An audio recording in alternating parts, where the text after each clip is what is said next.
Federalist Number 1. General Introduction. For the Independent Journal, Saturday, October 27, 1787. Hamilton. To the people of the state of New York. After an unequivocal experience of the inefficacy of the subsisting federal government, you are called upon to deliberate on a new Constitution for the United States of America.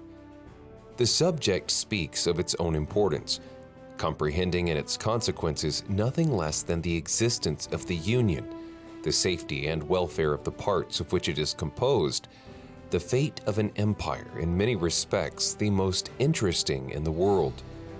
It has been frequently remarked that it seems to have been reserved to the people of this country, by their conduct and example, to decide the important question whether societies of men are really capable or not of establishing good government from reflection and choice, or whether they are forever destined to depend for their political constitutions on accident and force.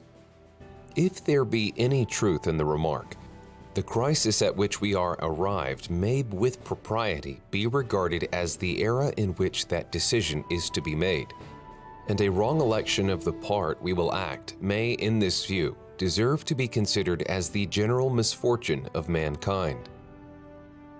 This idea will add the inducements of philanthropy to those of patriotism, to heighten the solicitude which all considerate and good men must feel for the event. Happy will it be if our choice should be directed by a judicious estimate of our true interests, unperplexed and unbiased by considerations not connected with the public good. But this is a thing more ardently to be wished than seriously to be expected. The plan offered to our deliberations affects too many particular interests, innovates upon too many local institutions, not to involve in its discussion a variety of objects foreign to its merits, and of views, passions, and prejudices little favorable to the discovery of truth. Among the most formidable of the obstacles which the new Constitution will have to encounter may readily be distinguished the obvious interest of a certain class of men in every state to resist all changes which may hazard a diminution of the power, emolument, and consequence of the offices they hold under the state establishments, and the perverted ambition of another class of men who will either hope to aggrandize themselves by the confusions of their country, or will flatter themselves with fairer prospects of elevation from the subdivision of the empire into several partial confederacies than from its union under one government. It is not, however, my design to dwell upon observations of this nature. I am well aware that it would be disingenuous to resolve indiscriminately the opposition of any set of men, merely because their situations might subject them to suspicion, into interested or ambitious views. Candor will oblige us to admit that even such men may be actuated by upright intentions, and it cannot be doubted that much of the opposition which has made its appearance, or may hereafter make its appearance, will spring from sources, blameless at least, if not respectable, the honest errors of minds led astray by preconceived jealousies and fears. So numerous indeed and so powerful are the causes which serve to give a false bias to the judgment, that we, upon many occasions, see wise and good men on the wrong as well as on the right side of questions of the first magnitude to society.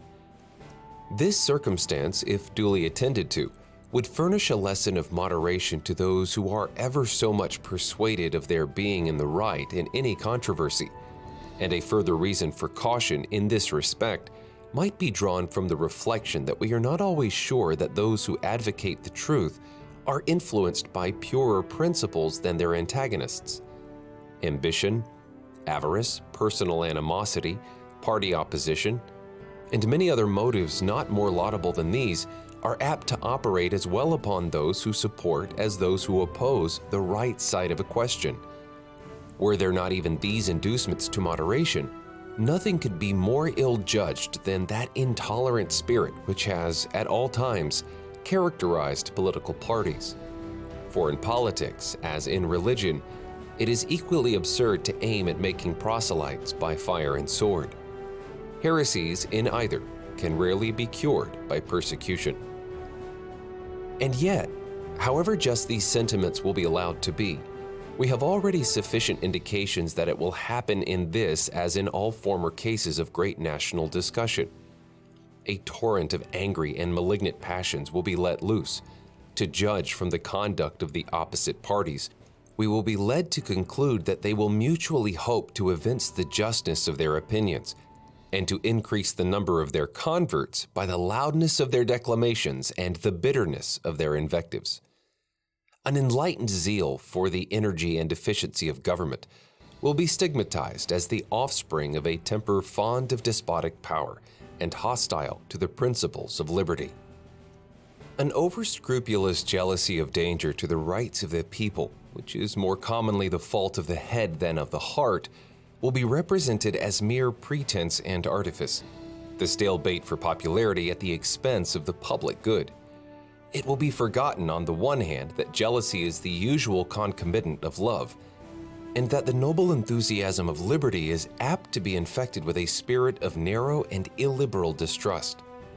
On the other hand, it will be equally forgotten that the vigor of government is essential to the security of liberty, that in the contemplation of a sound and well-informed judgment, their interest can never be separated, and that a dangerous ambition more often lurks behind the specious mask of zeal for the rights of the people than under the forbidden appearance of zeal for the firmness and efficiency of government.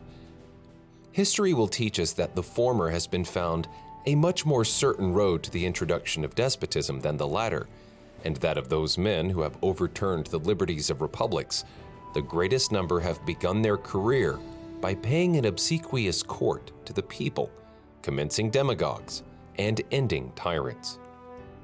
In the course of the preceding observations, I have had an eye, my fellow citizens, to putting you upon your guard against all attempts from whatever quarter to influence your decision in a matter of the utmost moment to your welfare by any impressions other than those which may result from the evidence of truth. You will, no doubt, at the same time, have collected from the general scope of them that they proceed from a source not unfriendly to the new Constitution. Yes, my countrymen, I own to you that, after having given it an attentive consideration, I am clearly of an opinion it is in your interest to adopt it. I am convinced that this is the safest course for your liberty, your dignity, and your happiness. I affect not reserves which I do not feel. I will not amuse you with an appearance of deliberation when I have decided. I frankly acknowledge to you my convictions, and I will freely lay before you the reasons on which they are founded. The consciousness of good intentions disdains ambiguity. I will not, however, multiply professions on this head. My motives must remain in the depository of my own breast. My arguments will be open to all, and may be judged of by all. They will at least be offered in a spirit of which will not disgrace the cause of truth.